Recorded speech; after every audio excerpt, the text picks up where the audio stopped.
الحمد لله الذي ذي العزة والعلا والصلاة والسلام على سيد الأنبياء شمس الضحى بدر الدجى نور الهدى منبع الجود والعطاء أما بعد أعوذ بالله من الشيطان الرجيم بسم الله الرحمن الرحيم قل للمؤمنين يغضوا من أبصارهم صدق الله العظيم وصدق رسوله النبي الكريم ونحن على ذلك لمن الشاهدين والشاكرين والحمد لله رب العالمين إن الله وملائكته يصلون على النبي يا أيها الذين آمنوا صلوا عليه وسلموا تسليما الصلاة والسلام عليك يا سيدي يا رسول الله وعلى آلك وأصحابك يا سيدي يا حبيب الله. تمام تعریفیں حمد اور ثنا اللہ تبارک و تعالی کے لیے. درود و سلام نبی اکرم نور مجسم شفیع معظم آقا کل ختم رسول دانائے سبل احمد مجتبی جناب حضرت محمد مصطفیٰ صلی اللہ تعالی علیہ وسلم کی ذات والا صفات کے لیے حمد و صلات کے بعد، اسلام فطرت کے عین مطابق دین ہے. نبی پاک صلی اللہ تعالی علیہ وسلم نے فرمایا ہے کہ میں اخلاق عالیہ کی تکمیل کرنے کے لیے دنیا میں آیا. جتنے اخلاق ہو سکتے تھے، جتنی خوبصورتیاں ہو سکتی تھیں، جتنی اللہ کو محبوب تھیں، وہ ساری میرے نبی کریم نے بیان فرمائی. ساری رسول کریم صلی اللہ تعالی علیہ وسلم نے بیان کر دی ہیں، جتنی خوبصورتیاں ہو سکتی تھیں. کچھ لوگ ایسے ہوتے ہیں جو بیچارے بائی نیچر ہی کچھ پریشانیوں کا شکار ہوتے ہیں، اور قرآن مجید نے جو ارشاد فرمایا نا کہ کچھ لوگ نفس کی خواہش کو اپنا خدا بنا لیتے ہیں، تو وہ بلا وجہ بھی بہت ساری باتیں کرتے ہیں جن کا کوئی وجود نہیں ہوتا. عورت کو حقوق دلانے کے لیے بہت سارے لوگ بہت ساری غلط باتیں کرتے ہیں. جو لوگ یہاں سے کسی کو لے جاتے تھے نا دبئی، دھوکہ دے کے اور لے جاتے تھے یورپ میں، عرب ممالک میں دھوکہ دے کے لے جاتے تھے، تو وہ بھی کوئی خواب ہی تو دکھاتے تھے کہ اتنے لاکھ تنخواہ ہوگی، اتنا کچھ ہوگا. وہاں جا کے پتہ چلتا تھا کہ جیب سے بھی دینے پڑیں گے کچھ. بہت سارے لوگ ایسے ہوتے ہیں، وہ سارے خوبصورتی کے نام پر ہی دھوکہ دیتے ہیں. آپ کو پتہ ہے کہ جو آدمی کسی کو لالچ دیتا ہے تو کسی کو لوٹنے کے لیے اسے لالچ دینا بڑا ضروری ہوتا ہے. لوگ پہلے لالچ دیتے ہیں پھر لوٹتے ہیں. پہلے مکمل لالچ دیتے ہیں، یہ چیز مل جائے گی، یہ چیز مل جائے گی. لوگ مکمل لالچ دیتے ہیں، اس کے بعد پھر لوٹتے ہیں. اور اگر لالچ نہ دیں تو کوئی آدمی قابو آئے گا؟ لوگ لوٹتے ہیں لالچ دے کر. اچھا، اب وہ جو جس کو لالچ دیا جا رہا ہوتا ہے وہ کہہ رہا ہوتا ہے کہ نہیں نہیں تمہیں نہیں پتا، وہ اس وقت ماننے کو تیار نہیں ہوتا. وہ کہتا ہے اتنی خوبصورت باتیں کر رہا ہے، اتنی اچھے پیغام دے رہا ہے، تم میرے دشمن ہو، تم مجھے منع کر رہے ہو. ہوش تب آتی ہے کہ جب سب کچھ لٹ جاتا ہے. عورت کو ویسے بھی قابو کرنا بڑا آسان ہوتا ہے. اعلیٰ حضرت بریلوی رحمۃ اللہ علیہ فرماتے ہیں بیٹیاں نازک شیشیاں ہوتی ہیں، ان کو تو ذرا سی چوٹ لگے تو ٹوٹ جاتی. دیکھیں کتنا بڑا جملہ کہا بریلی کے امام نے. نازک شیشیاں ہیں، ذرا کوئی آدمی گمراہ کرتا ہے، ذرا خراب کرتا ہے. اب دیکھیں نا، یہ جو بچیوں کو بچے مس گائیڈ کرتے ہیں، انہیں بڑے بڑے خواب دکھاتے ہیں، وہ بیچاری ماں باپ کو چھوڑ کے، بہن بھائی کو چھوڑ کے اس کے ساتھ شادی کرتی ہے. پھر جو اس کا بعد میں حشر ہوتا ہے، آپ ادلیاں نو سردار پہن تکے تے شرما والیاں نو جھوٹے ڈولیاں دے. پھر وہ بیچاری ماں باپ رکھتے نہیں، وہ ظلم کرتا ہے تو کتنی بڑی تکلیف میں وہ بچی آ جاتی. نازک شیشی ہوتی ہے نا تو ٹوٹ جاتی. یہی حال اب جدید خواتین اور یہ جو کچھ اینکر پرسن ہیں، یہ اصل میں نا یہ آپ کو سیاست سکھاتے ہیں، لیکن یہ مادر پیدر آزاد لوگ ہیں، بالکل آزاد. یہ تو علماء شور نہ کریں، بات نہ کریں، گفتگو نہ کریں، مشائخ بات نہ کریں، اور یہ جو کچھ سنجیدہ اور دینی طبقہ ہے یہ کچھ شور نہ کرے، یہ تو روڈوں پہ ننگے ہو کے آ جائیں معاذ اللہ. خوفناک نظریہ رکھتے ہیں یہ لوگ. عورت کو کہتے ہیں تیرے حقوق ہم تجھے لے کے دیں گے. مثلاً وہ کون سا حق ہے جو تم نے لے کے دینا ہے؟ میرے نبی کریم صلی اللہ علیہ وسلم اس کو بیٹی بھی بنایا ہے، اس کو بہن بھی بنایا ہے، اس کو ماں بھی بنایا ہے، اسے بیوی کا عالی شان رتبہ بھی عطا فرمایا ہے. اور چونکہ بیٹی کا بھی حق بڑا بیان کیا جاتا ہے، بہن کا بھی، ماں کا بھی. اور بیوی کے معاملے میں لوگ سمجھتے ہیں کہ زیادہ بات نہیں کرنی چاہیے، شاید مسئلہ خراب ہو جائے. حالانکہ نبی پاک صلی اللہ تعالیٰ علیہ وسلم نے بیوی کے بارے میں پتہ کیا فرمایا؟ فرمایا جب تم نکاح کر لیتے ہو تو اپنا ایمان محفوظ کر لیتے ہو. اب میں اس کی شرح نہیں کرتا، اب خود کر لیجئے گا کہ وہ ایک ایسی شخصیت ہوتی ہے کہ جس کی موجودگی میں آپ کا ایمان محفوظ ہے. اب میں نہیں سمجھتا کہ اس سے بڑی بات کوئی اور ہو سکتی ہے، جس کی موجودگی میں آپ کا ایمان. اور بھائی یہ حدیث پاک عرض کر رہا ہوں، نکاح جب کوئی کر لے تو اس نے اپنا ایمان مکمل کر لیا. اس کا معنی یہ ہوا کہ آپ کا ایمان محفوظ ہے اس کی موجودگی میں. تو اس سے زیادہ بھی، یعنی ایمان سب سے قیمتی چیز ہے نا، تو اس کے محفوظ ہونے کی وجہ حضور نے نکاح بیان کر دی. اب میرا خیال ہے بی بی اگر کوئی اس سے بڑا حقوق مانگے گی تو بیوقوفی کرے گی. اتنا بڑا درجہ نبی کریم نے اسے عطا کر دیا، اتنا بڑا مقام دے دیا کہ تو خامد کے ایمان کے محفوظ ہونے کا ذریعہ بن گئی ہے.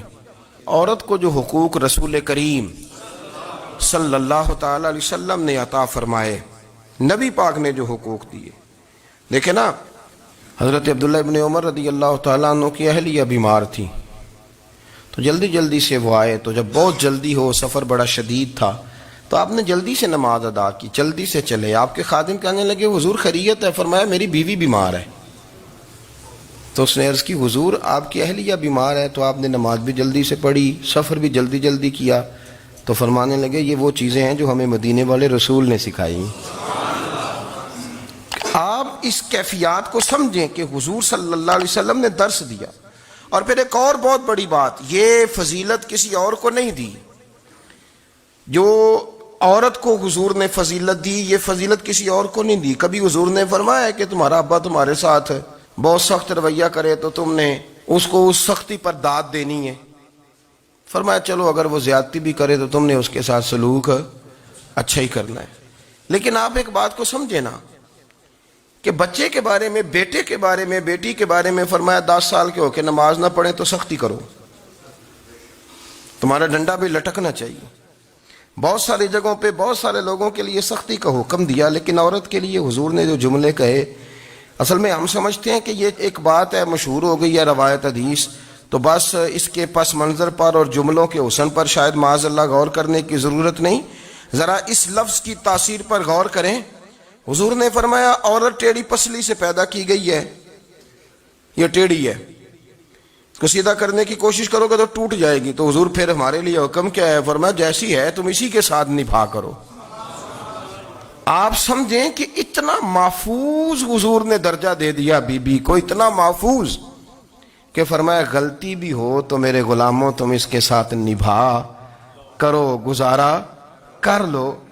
کو کیا اور حق چاہیے عورت کو جس کو اس کی غلطیوں سمیت نبی پاک نے قبول کرنے کا حکم دے دی کہ اس کی کمزوریوں سمیت قبول کر لو. اب اس کو اور کیا کوئی کمزوریوں سمیت قبول کرتا ہے؟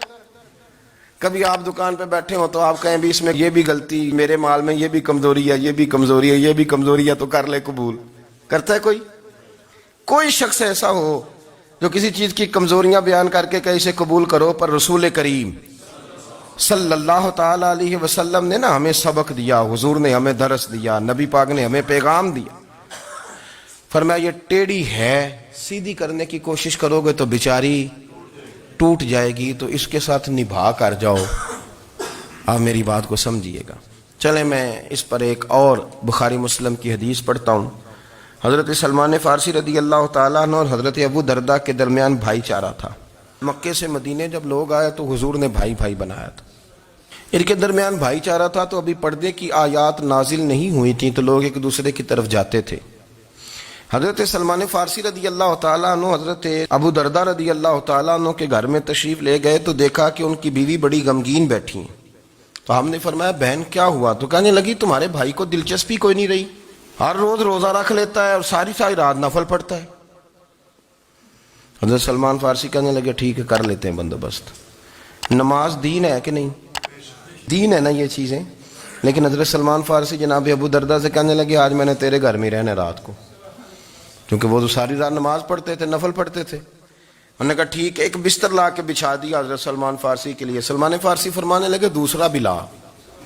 کہا وہ کیا کرنا ہے؟ فرمانے لگے تو نے بھی سونا ہے، میں نے بھی سونا ہے، تو نے بھی سونا ہے. عشاء پڑھیں گے اور پھر دونوں سوئیں گے. کہا میں نے تو نماز پڑھنی ہے. فرمایا تہجد کے وقت اٹھ کے پڑھیں گے، اللہ کے رسول بھی رات آخری حصے میں جا کے نماز پڑھتے. ادھر ساتھ سلا لیا. وہ تھوڑی کو دیر سوئے، اب عادت تھی ساری رات اٹھنے کی. ذرا اٹھنے لگے بستر سے تو حضرت سلمان فارسی فرمایا چپ کر کے سو جا، وہ بڑی رات پڑی ہوئی، چپ کر کے سو جا. وہ لیٹ گئے، پھر اٹھنے لگے تو فرمایا سو جا چپ کر کے، بڑا ٹائم ہے. سحری کے وقت اٹھے، نفل پڑھے. ان کا ارادہ تھا روزہ رکھنے کا. تو فرمانے لگے کل رکھا تھا نا نفلی روزہ؟ جی رکھا تھا. پرسوں بھی رکھا تھا ترسوں بھی رکھا تھا. فرمایا آج نہیں رکھنا، آج میں تیرا مہمان ہوں، سارا دن کٹھے مل کے روٹیاں کھائیں گے، آج نہیں روزہ رکھنا. سلا دیا. اب حضرت ابو دردہ رضی اللہ تعالیٰ عنہ کہہ تو کچھ نہ سکے، پر کہنے لگے سلمان تم پتہ تم کیا کر رہے ہو؟ نہ تم نے مجھے رات اٹھ کے زیادہ نفل پڑھنے دیے، سویرے روزہ نہیں رکھنے دیا. تو حضرت سلمان فارسی کہنے لگے کوئی لمبی بات تو نہیں نا، چلتے ہیں نا ابھی فجر میں مسجد نبی میں تو نبی پاک کو بتاتے ہیں. سرکار دو عالم علیہ السلام کی خدمت میں تو اپنی بات کرنا، میں اپنی کروں گا. حضور نتیجے کا اعلان فرما دیں گے، بات طے ہو جائے گی. حاضر خدمت ہوئے، عرض کی یا رسول اللہ صلی اللہ تعالی علیہ وسلم یہ ساری رات نفل پڑھتے ہیں، ہر روز روزہ رکھتے ہیں، ان کی اہلیہ غمگین بیٹھی ہیں، حکم فرمائیں.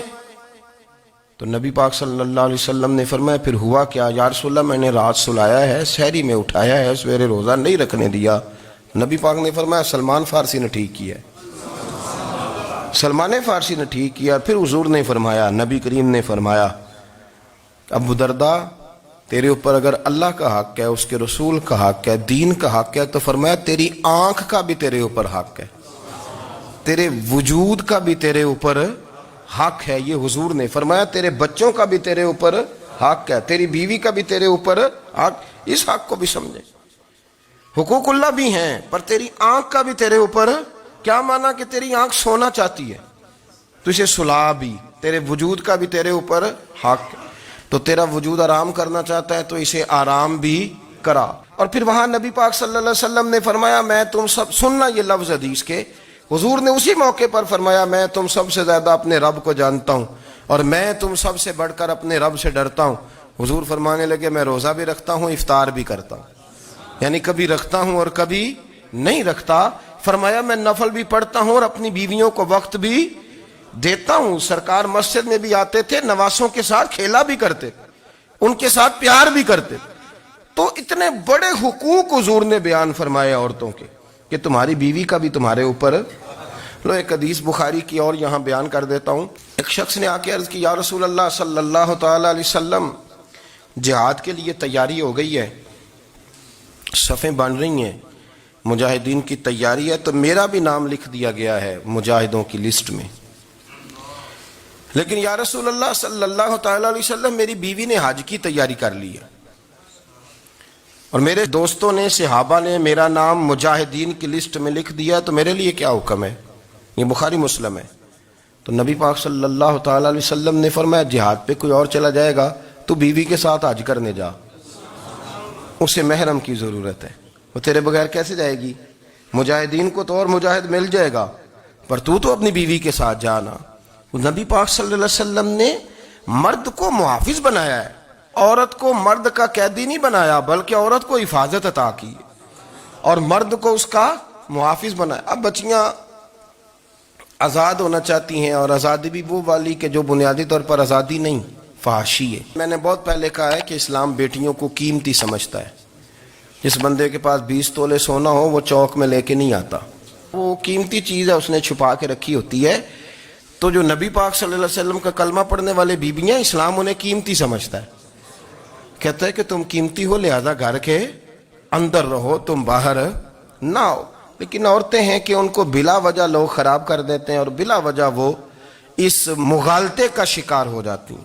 اب آگے بڑھتے ہیں. قرآن مجید نے سورہ نور کی آیت نمبر 30 میں کہا کہ کل للمؤمنین یغضوا من ابصارہم، فرمایا کہ اے محبوب علیہ السلام مومن مردوں سے کہہ دو کہ اپنی نظریں جھکا کے رکھیں، اپنی نظریں. اور اگلی آیت میں فرمایا وَقُلْ لِلْمُؤْمِنَاتِ یغضضن من ابصارہن، فرمایا کہ اے محبوب مومن عورتوں سے بھی کہہ دو کہ اپنی نظریں جھکا. مرد بھی اپنی نظر جھکا کے رکھے گا عورت کی طرف، لیکن یہ ساری پابندی صرف مرد پر نہیں، عورت بھی غیر محرم کا چہرہ نہیں دیکھے گی، اس پر بھی اسی طرح نظر جھکانے کا حکم ہے جس طرح کہ وہ ہر دکاندار کو بھائی جان کہہ کے گفتگو کرنے کی اس کو بھی اجازت نہیں ہے کہ وہ بھی وہ سمجھے کہ پابندی تو مرد نے کرنی تھی، میں نے تھوڑی کرنی تھی. وہ جس کے پاس جائے، جہاں بھی جائے، ڈاکٹر کے پاس جائے، باہر جائے، تو وہ جس طرح مرضی اس کا دل چاہے وہ بات چیت کرے، اس کی عورت کو بھی اجازت اسلام نہیں دیتا. بنیادی طور پہ اسلام شرم و حیا کا دین ہے، حیا کی بات کرتا ہے. حیا کی جب ہم تعریف کرتے ہیں تو حیا کی تعریف یہ ہے کہ کوئی کبھی چیز دیکھ کے نا تو آپ کی طبیعت میں کراہت محسوس ہو، آپ کوئی غلط جملہ منہ سے نکالتے ہوئے ذرا جھجکیں، آپ کوئی غلط بات کرتے ہوئے تھوڑا بوجھ محسوس کریں. ہمارے ہاں تیزی سے فروغ پایا ہے بے حیائی نے. سنگیوں کی محفلیں، یاروں کی محفلیں، اس میں غلیظ گفتگو ہوتی ہے الا ماشاء. ان دوستوں کو بڑی پاک صاف گفتگو کرنی چاہیے. دوستی کا رشتہ بڑا مقدس رشتہ ہے، جو یہاں ایک دوسرے سے پیار کریں گے جنت میں بھی اکٹھے داخل کیے جائیں گے. شرط یہ ہے کہ پیار اللہ رسول کی رضا کے لیے ہو، لیکن اس کے اندر اگر آپ کی گفتگو کچی ہو، کمزور ہو، فحاشی والی ہو، عریانی والی ہو. وہ ہمارے ہاں تو اب اس کو لوگ فیشن سمجھتے ہیں، اس کو مردانگی کی علامت سمجھتے ہیں کہ وہ جی ساری باتیں جی وہاں ہو گئیں اور جس کا جو جی چاہا اس نے کہا. آپ جب حیا کے دائرے میں ہوتے ہیں تو آپ خود بھی سکون محسوس کرتے ہیں. دیکھیں نا، آپ کو نیند سکون سے کہاں آتی ہے؟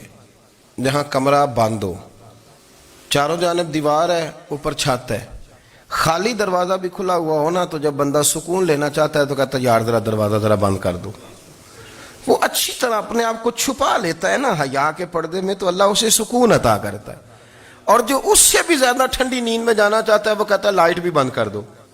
اب وہ مکمل طور پہ سمجھتا ہے کہ میں چاروں جانب سے چھپ گیا ہوں، اگر میں کھل کے بھی سو جاؤں گا تو میرا چونکہ پردہ قائم ہے تو مجھے کوئی دشواری نہیں ہوگی.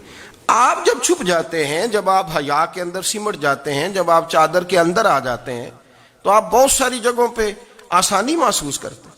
تو حیا تو آپ کو سکون دیتی ہے، حیا تو دل کو راحت دیتی ہے. میں بڑی ذمہ داری سے بات عرض کرتا ہوں، قرآن مجید نے نا ایک مقام پہ مذاق کو، ایک مزاح ہوتا ہے خوش طبی، وہ نہیں مذاق اڑانا. قرآن پاک نے نا مذاق کو ایک جگہ پہ جاہلوں کا طریقہ بھی قرار دیا ہے. بنی اسرائیل کے لوگوں سے حضرت موسیٰ نے کہا کہ گائے ذبح کرو اور ایک ٹکڑا مقتول کو مارو، زندہ ہو کے خود بتا دے گا مجھے کس بندے نے قتل کیا. تو کہنے لگے آپ ہمارے ساتھ مذاق کر رہے ہیں.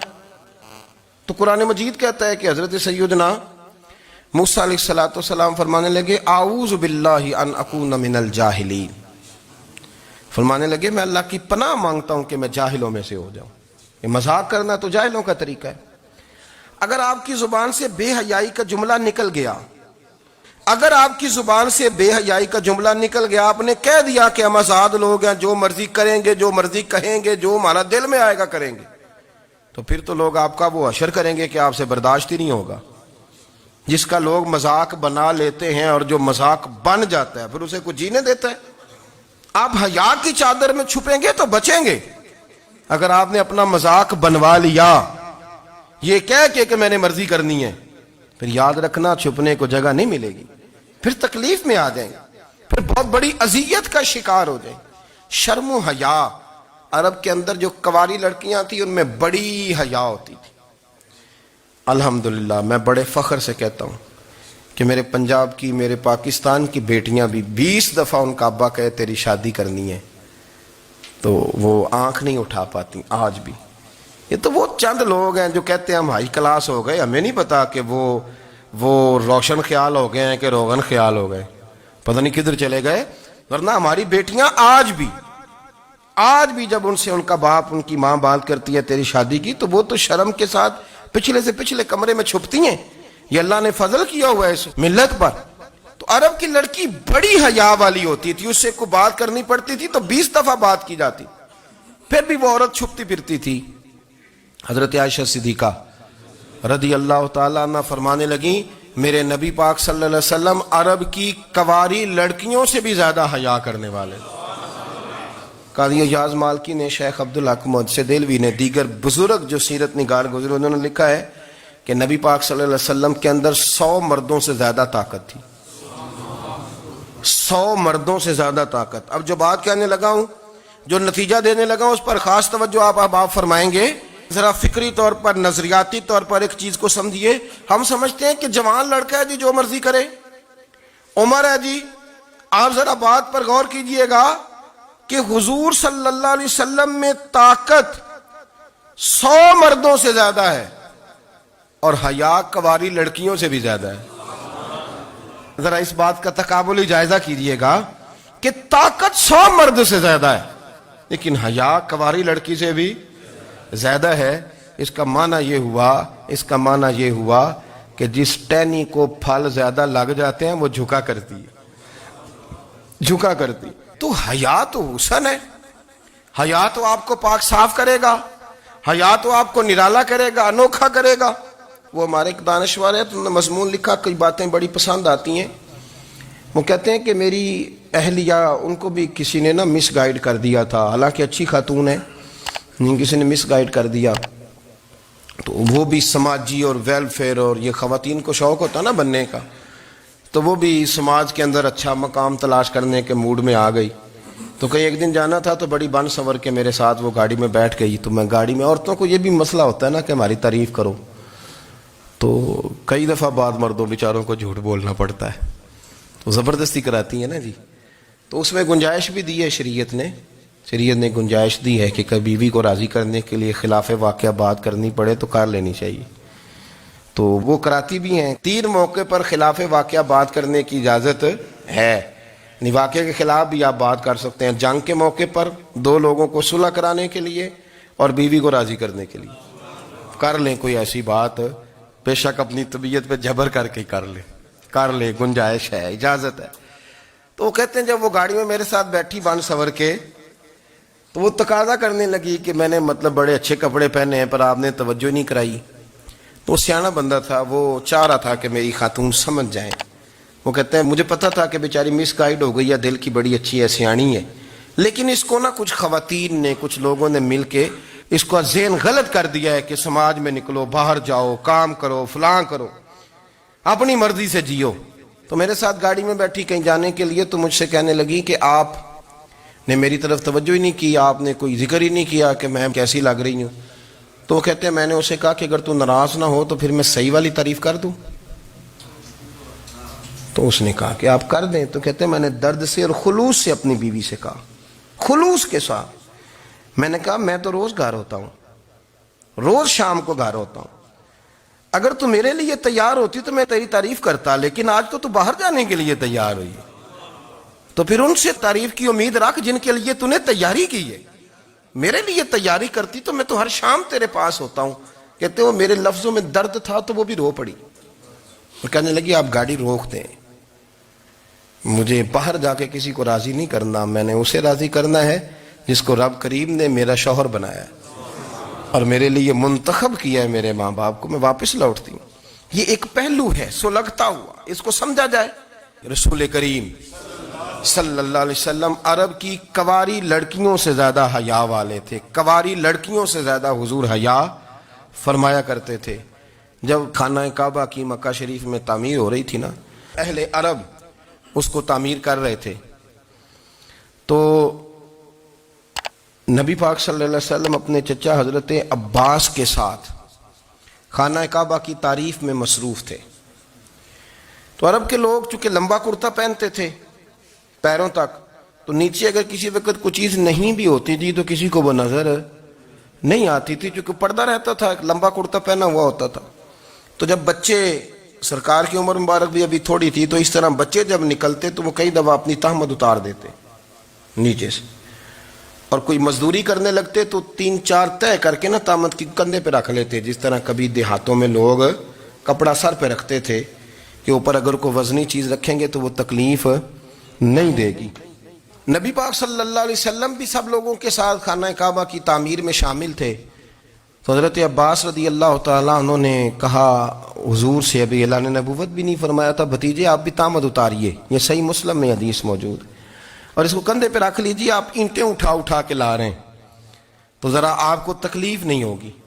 تو سرکار دو عالم صلی اللہ علیہ وسلم سے یہ بات کہی، اور پھر جلدی سے حضور کی تہمت کو نکال کے نا، حالانکہ لمبا کرتا پہنا ہوا ہے، تو وہ جیسے ہی ان کے کندھے پہ رکھا اینٹیں رکھنے کے لیے، تو سرکار تو زمین پہ گر گئے، بے ہوش ہو گئے، آنکھیں آسمان کی طرف، اور پھر حضور پکار رہے ہیں آزاری آزاری آزاری، میرا تہمت دے دو، میرا تہمت دے دو.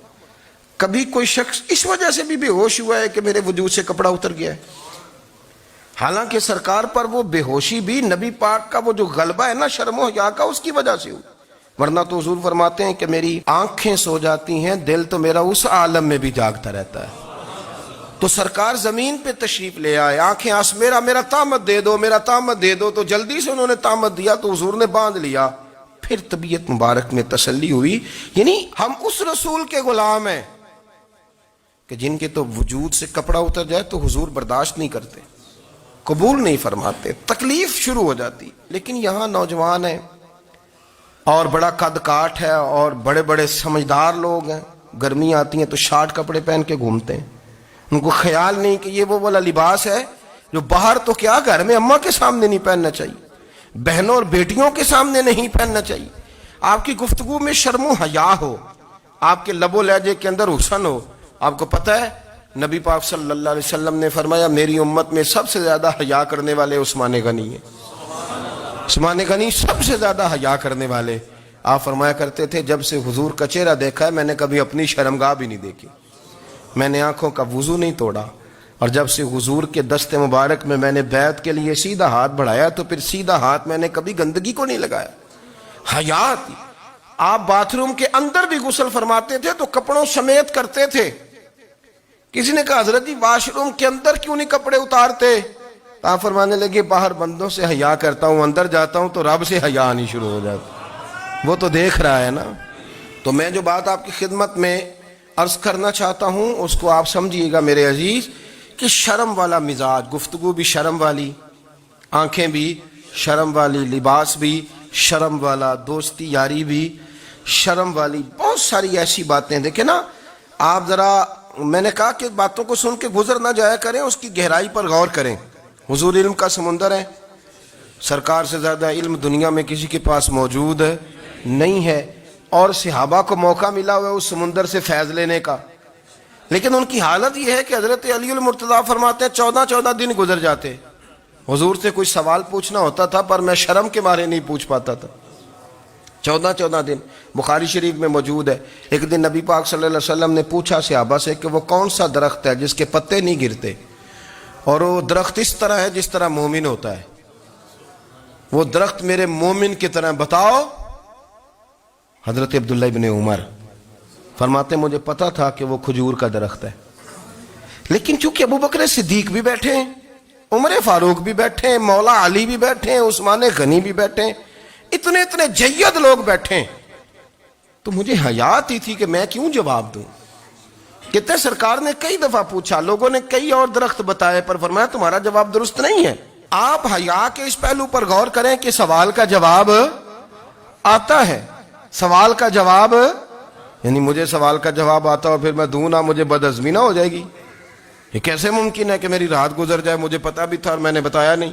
بہت سارے لوگ آ کے بہت ساری باتیں بتاتے ہیں، بہت ساری باتیں وہ سمجھاتے ہیں، تو ہم غور سے ان کا چہرہ دیکھنے لگ جاتے ہیں، کہتے ہیں یار اس کا تو دعویٰ تھا کہ میں سمجھنے آتا ہوں، تو یہ تو ہمیں سمجھا رہا ہے. چلو الحمدللہ ہم سمجھنے کو تیار ہیں.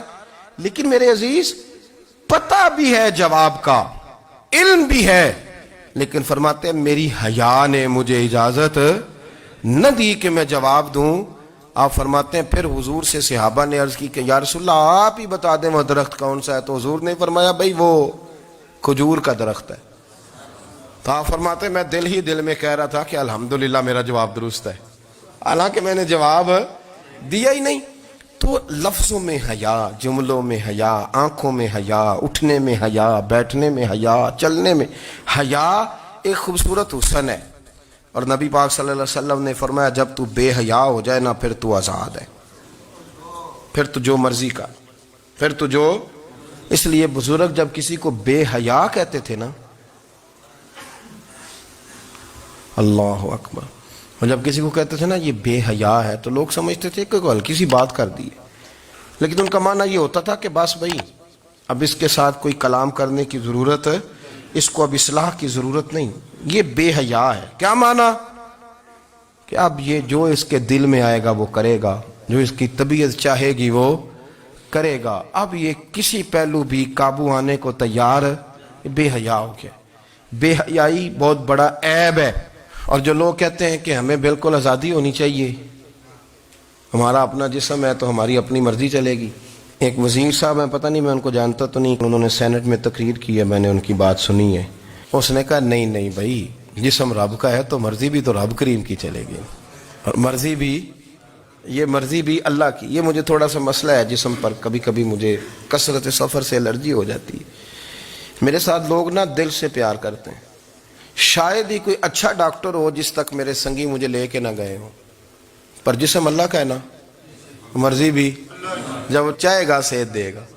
کیوں کچے کاموں میں لوگ پڑ گئے، کیوں غلط لوگ سوچ میں پڑ جاتے ہیں؟ یہ اسی کا ہے، اور جب وہ چاہے گا، آپ اس بات کو اچھے طریقے سے سمجھ لیں کہ جو اپنی مرضی چوکوں چوراہوں میں کر رہے ہوتے ہیں نا، جو مرضی گاندمند، وہ جانور ہوتے ہیں، وہ جانور ہوتے ہیں جو نہ چونک دیکھتے ہیں، نہ گلی دیکھتے ہیں، نہ انہیں پتہ ہوتا ہے کہ جگہ کون سی ہے۔ وہ انسان، میں نے کہہ دیا جو میں نے کہنا تھا، میں نے کہہ دیا، وہ جانور ہوتے ہیں۔ اور جو کچھ انسان ہوتے ہیں نا، ان کے اندر کچھ نہ کچھ پھر شرم حیا بھی ہوتی ہے۔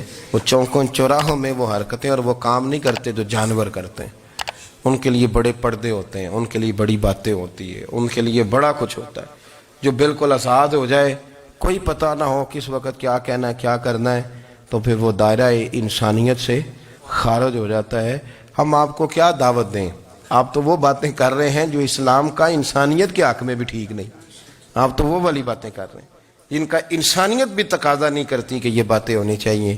لیکن ایک بات، میں تو جذباتی نہیں ہوتا، میں بڑے غور سے چیزوں کو دیکھتا ہوں، سنتا ہوں، اور نہ میں ان موسمی مینڈکوں کی۔ وہ مجھے عاتق صاحب کہنے لگے جی بڑے بڑے مولوی ایک بندے کے ساتھ بیٹھے ہوئے ہوتے تھے اور وہ روزے میں بڑے بڑے درس دیتا تھا، تو وہ بھی فلانی حرکتیں کر رہا ہے۔ تو میں نے کہا ہم نے تو پرانا کہا تھا کہ موسمی مینڈک ہے، تو پرانے کہہ رہے ہیں کہ اداکار ہے، تو وہ جہاں کاسٹ کریں گے وہاں وہ اداکاری کرے گا۔ آپ کسی مذہبی جگہ کر لیں تو وہاں کر لے گا، کہیں اور جگہ کریں گے تو ہم تو پرانا کہہ رہے ہیں۔ تو کسی کو کبھی سمجھ آتی ہے تو کسی کو کبھی اور جگہ جا کے سمجھ آتی ہے۔ ہم ان لوگوں سے پریشان نہیں ہوتے، کیوں؟ سن لیں، کوئی مایوسی نہیں، ان کے اندر جتنا زور ہے وہ لگائیں۔ یہ ملک بنا ہے رسول اللہ کے نام